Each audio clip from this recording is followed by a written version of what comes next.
তো hello guys, welcome back to my channel. আজকে আমি আমার ফুফাতো ভাইয়ের একটি বাগান রিভিউ করব।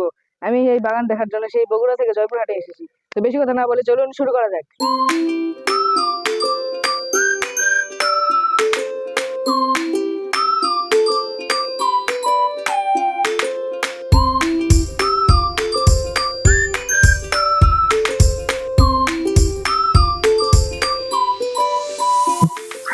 হ্যালো গাইস, আপনারা দেখতে পাচ্ছেন যে আমি আমার মামাতো ভাইয়ের সঙ্গে আমরা এই ছাদ বাগানের রিভিউ আপনাদের সঙ্গে দিতে এসেছি। এখানে অনেক গাছ আছে, এগুলো আমি অনেক কষ্ট করে যত্ন নিয়ে এই ছাদ বাগানটি তৈরি করেছি। তো চলুন বেশি কথা না বলে ভিডিওটি শুরু করা যাক। পেয়ারা রয়েছে, যেখানে অলরেডি অনেকগুলো পেয়ারা ধরে রয়েছে। আর হয়তো আপনারা মনে করতে পারেন যে এখন বর্ষাকাল, এই পেয়ারাগুলো নষ্ট হয়ে পড়ে যাবে, কিন্তু এমনটা ভুল। এই গাছের পেয়ারা সত্যি খুব মিষ্টি। তো তো আমাদের এই পাশে রয়েছে একটি ড্রাগনের গাছ, যেখানে অলরেডি দুটো ফুল হয়ে আছে। আপনারা দেখুন, এই ফুলের থেকে অনেকটাই বড়, আর এই গাছটা অনেকটাই বড়। তো আপনারা দেখতে পাচ্ছেন পাশে একটি ফুলের গাছ রয়েছে। আসলে এটার নাম কি আসলে আমি নিজেও জানি না। তো পরে দেখা যাক। এখানে একটি ছোট্ট একটি টবের মধ্যে গাছ লাগানো রয়েছে, যে গাছের নাম পাতাবাহার। যেখান থেকে আপনারা দেখুন, এই যে এগুলো পাতা যদি কোথাও ফেলে দেন, তাহলে সেখান থেকে এরকম চারা গাছ তৈরি হবে, এবং সেই চারা গাছটা অনেক সুন্দর। তো আমাদের এই সাইডে দেখতে পাচ্ছেন আর একটি বনসাই রয়েছে, যেটা এখনো পুরো, এগুলো অনেক ভালো বেগুন। তো পরে দেখুন, আমাদের এখানে একটি মিষ্টি কুমড়া গাছ রয়েছে, যেখানে অলরেডি ফুল ধরে আছে। কিছুদিন পরে হয়তো আমরা এখান থেকে ছোট কুমড়া গাছ পাবো। তারপর আপনারা এই যে এখানে এসে দেখুন, এখানে কত সুন্দর দুটি মরিচের গাছ রয়েছে, এবং এখানে ফুলও ধরেছে। এবার ভিতরে কয়েকটা মরিচও থাকতে পারে। তারপর দেখুন, আমাদের এখানে অনেক রকমের টাইম ফুল রয়েছে।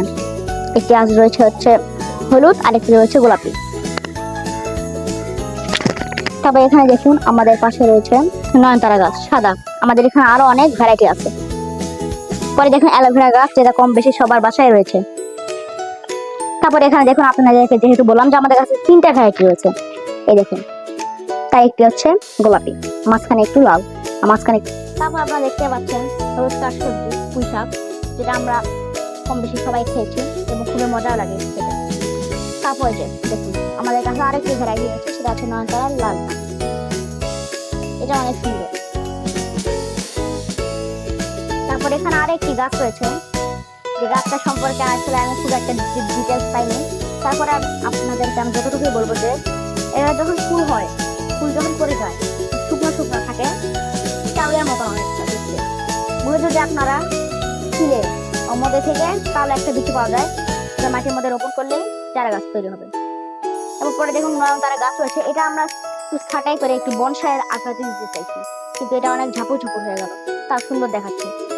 পরে দেখুন, আমাদের এখানে একটি ক্যাকটাসের ভ্যারাইটি রয়েছে, যেটা অনেক বড়, এবং দেখুন ফুলটাও অনেক সুন্দর। তারপর এখানে দেখুন একটি কচুর ভ্যারাইটি গাছ রয়েছে, যেটা দেখতে অনেক সুন্দর। আপনার বেলকনিতে এরকম ভাবে টাঙিয়ে রাখতে পারেন। তারপর এরকম একটি ক্যাকটাসের ছোট একটা গাছ রয়েছে, কিন্তু এটা কাটা হাতে ফুটবে না। তারপর দেখুন, এখানে আরো একটি গাছ রয়েছে, এটা সম্পর্কে আসলে আমি খুব একটা বেশি ডিটেলস পাইনি, কিন্তু এটা দেখতে আসলে অনেকটাই কিন্তু সুন্দর। অনেক পাতা একদম সারি বেঁধে লম্বা লাইনে রয়েছে। তারপর দেখুন, এখানে আমাদের জবা গাছ রয়েছে, যেখানে অলরেডি একটি জবা ফুল ফুটে আছে, দেখতে কিন্তু অনেকটাই সুন্দর দেখাচ্ছে। তারপরে রয়েছে আমাদের একটি নতুন একটা ফুল, যেটা আমি গতকালকে কিনলাম। ফুলটির নাম হচ্ছে কাগজ ফুল, যেটা এই সময়কালীন ধরে। এবং দেখুন, একটাও ফুল কিন্তু পড়েনি, সবটাই সুন্দর করে ধরা আছে, এবং এটা ধরতেও কিন্তু অনেক মসৃণ, পাতা অনেক মসৃণ, ফুলও ভ্যারাইটি গুলো কিন্তু অনেক সুন্দর, একদম ফ্রেশ পুদিনা, যেগুলো আপনারা লেবু শরবতের মধ্যে দিয়ে খেতে পারবেন, বা অন্য কোনো শরবতের মধ্যে দিয়েও খেতে পারবেন। তো বন্ধুরা, আমাদের এতটুকুই আমাদের ভিডিও ছিল। যদি ভিডিওটা ভালো লাগে তাহলে লাইক এবং সাবস্ক্রাইব করে রাখুন, এবং যদি আমাদের এই ভিডিও যদি রোজ রোজ পেতে চান, তাহলে আমাদেরকে শেয়ার এবং ফলো করে রাখুন।